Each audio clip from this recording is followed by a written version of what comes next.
Dimdime Faso, a 12-year-old with a heart full of hope, the Anthem of Unity. Dimdime Faso, a 12-year-old with a heart full of hope, strummed his guitar under the baobab tree. He wasn't just playing music, he was composing the anthem for a new Africa, a united Africa.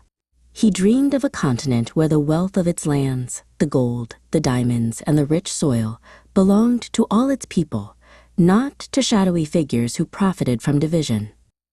His heroes were the brave Mark Wood and the wise Blue Turban Stone.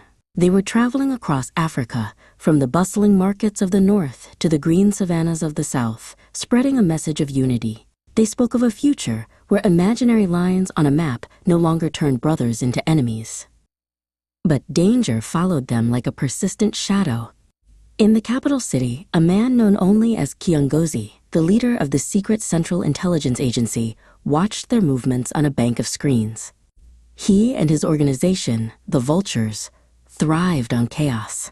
They whispered lies that sparked conflicts, turning peaceful neighbors against each other. While the Vultures plotted to steal Africa's precious minerals, Dimdime used his music to spread a different message. He started a small online channel, posting his songs of unity.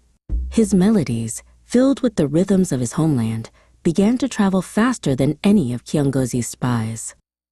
One evening, a coded message arrived for Dimdime. It was from Blue Turban Stone. "Your music is a beacon of light in darkness, young one. We have heard it. We need your voice. Meet us at the old radio tower at dawn." Dimdime's heart pounded with a mix of fear and excitement. Under the cloak of pre-dawn darkness, Dimdime slipped out of his village. At the rusty, skeletal radio tower, Mark Wood and Blue Turban Stone were waiting. "The Vultures are trying to start a war over the diamond fields near the border," Mark explained, his voice grim. "They want the people to fight so they can swoop in and take everything." Blue Turban Stone placed a hand on Dimdime's shoulder. "Your music can reach the hearts of the people in a way our words cannot.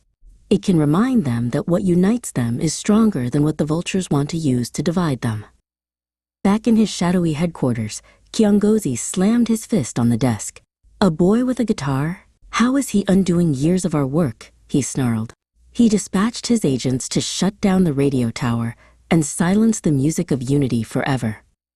But they were too late. With the help of Mark and Blue Turban Stone, Dimdime broadcast his most powerful song from the top of the tower. His voice, carried on the radio waves, soared across the continent. He sang of a shared history, a common future, and the strength of a united Africa.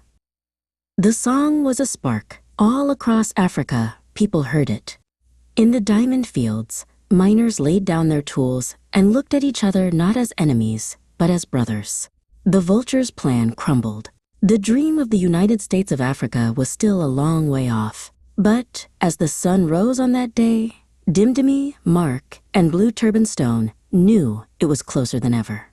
They would not stop until it was a reality by Christmas 2026.